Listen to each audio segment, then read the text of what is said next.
Seorang pelaku jambret yang menjadi tahanan Polda Lampung, Bahroni berusia 20 tahun, warga Desa Rusabah, Kecamatan Punduh Pidada, Kabupaten Pesawaran, melarikan diri ketika sedang dirawat di Rumah Sakit Bayangkara, Selasa 22 November 2022 pagi. Bahroni diamankan tim Subdit 3 Jatanras Polda Lampung beberapa waktu lalu, dan ditahan sejak 19 November 2022.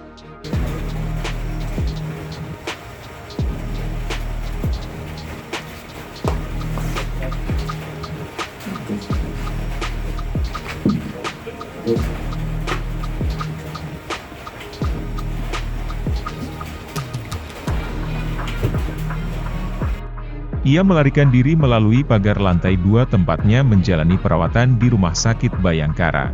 Kabid Humas Polda Lampung, Kombes Pol Zahwani Pandra Arsyad menjelaskan, syarat untuk masuk sel tahanan Polda Lampung harus dilakukan pemeriksaan kesehatan dan swab antigen. Ternyata tersangka Bahroni dinyatakan positif COVID-19. Sehingga harus dirawat di Rumah Sakit Bayangkara Polda Lampung. Menurut Pandra, saat dilakukan perawatan awal tersangka sudah dijaga sesuai standar operasi prosedur SOP oleh personel Subdit 3 Jatanras di Treskrimum Polda Lampung. Namun, tersangka mengambil kesempatan tersebut untuk melarikan diri dari Rumah Sakit Bayangkara dengan melepas ikatan tangannya. Untuk menangkap kembali Bahroni, di Treskrimum Polda Lampung membentuk tim dan melakukan pengejaran. Pandra menegaskan, jika memang personel tersebut terbukti lalai atau melanggar aturan SOP, maka akan diberikan sanksi. Ia pun meminta kepada pihak keluarga tersangka apabila mengetahui keberadaannya agar diserahkan sebagai wujud kegiatan kemanusiaan, sebelum petugas melakukan tindakan tegas dan terukur. Di lokasi tempat tersangka menjalani perawatan, terlihat di bawah lantai 2 ada botol infus dan 2 sendal yang tergeletak di tanah. Tepat di bawah pagar lantai 2 yang diduga milik tahanan Polda Lampung tersebut. Tersangka Bahroni diamankan oleh Polda Lampung dalam kasus jambret HP di Jalan Dr. Susilo dekat Geraha Gading Kelurahan Sumur Batu, bersama 2 orang tersangka lainnya Andre dan Ade Faris. 3 tersangka tersebut dipersangkakan pasal 365 dengan ancaman hukuman 12 tahun penjara.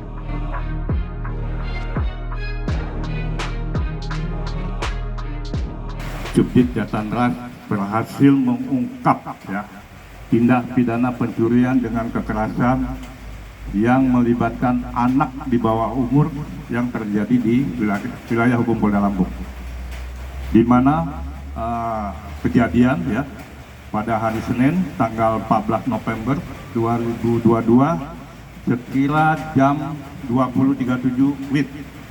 Tempat kejadian perkara Jalan Dr. Susilo dekat Geraha Gading, Kelurahan Sumur Batu, Kecamatan Teluk Betung Utara, dan Kota Bandar Lampung. Di mana peristiwa yang terjadi dugaan terjadinya tindak pidana pencurian dengan kekerasan dilakukan 3 orang terhadap korban yang bernama Muhammad Riki Ardiansyah. Dari rekan-rekan Subdit Jatanras melakukan setelah menerima laporan polisi melakukan penyelidikan dan di mana dalam penyelidikan ini berhasil mengungkap pelaku ada 3 di mana pelaku ini berinisial B, berinisial A, dan berinisial AF. Nah, AF ini yang di bawah umur ke umur 17, yang lainnya umur 20. Modusnya, para terduga pelaku dalam melakukan tindak pidana pencurian dengan kekerasan tersebut dengan masing-masing peran, di mana AF ini mengendarai 1 unit sepeda motor merek Suzuki, warna hitam dengan berboncengan bersama pelaku B, dan pelaku A mengikuti, menggunakan 1 unit sepeda motor merek Suzuki warna biru, untuk menjaga agar aman.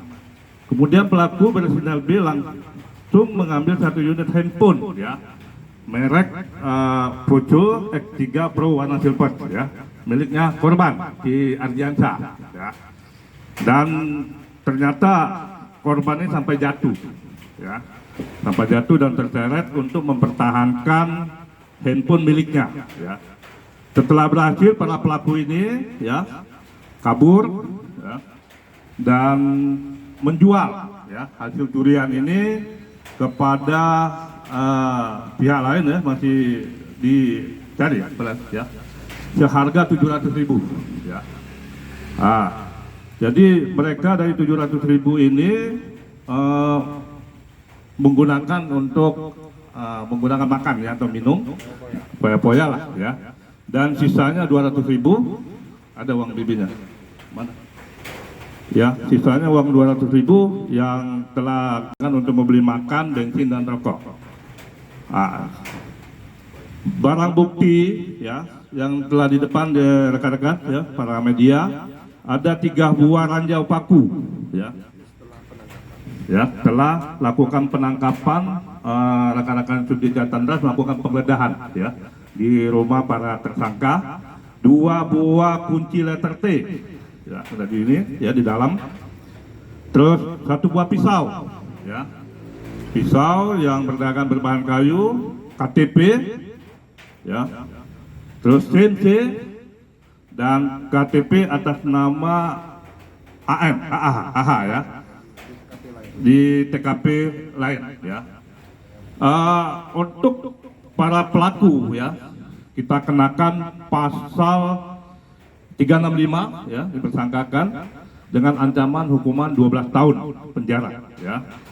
Nah, karena AF ini karena di bawah umur, kita prosesnya dipercepat ya. Karena anak di bawah umur, jadi kita bedakan, nanti akan dipanggil Bapas ya. Bapas akan melakukan asesmen ya, untuk pemeriksaan. Dan rekan-rekan di belakang ya, ada barang bukti yang digunakan para pelaku ya, 2 kendaraan motor Suzuki ya, yang warna hitam milik pelaku B dan yang warna biru milik pelaku AF ya. Dan 1 unit handphone milik korban.